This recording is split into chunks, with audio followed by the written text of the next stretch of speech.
આ છે મોરબીનું જૂનું શાક માર્કેટ અને આ છે તેની પાછળની ગલી.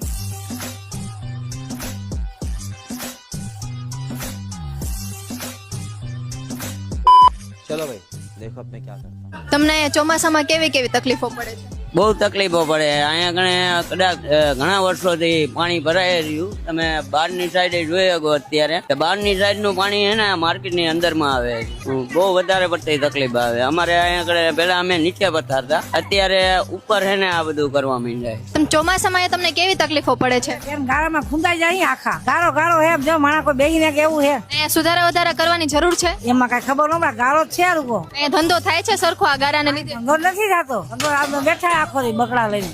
ચોમાસામાં ગ્રાહક આવે છે? કોઈ નથી આવતું. ઘણા બેઠા પાણીમાં કોણ મોવાડામાં આવે. ચોમાસામાં અહીંયા તમને કેવી કેવી તકલીફો પડે છે? તકલીફ તો અત્યારે ગરાગી હોય ત્યારે રે તકલીફ, બાકી તો ન રે. ચોમાસામાં ગરાકી હોય છે?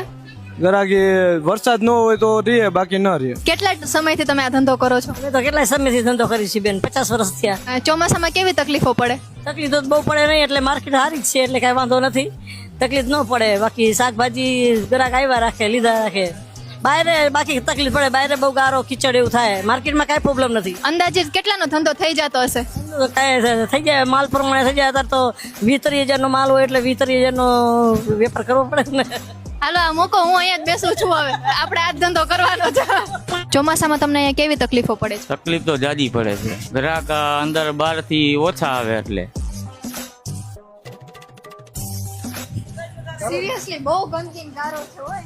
આ છે મોરબીના શાક માર્કેટની હાલત, જે માત્ર થોડોક જ વરસાદ પડતા કીચડ માર્કેટમાં બદલાઈ જાય છે.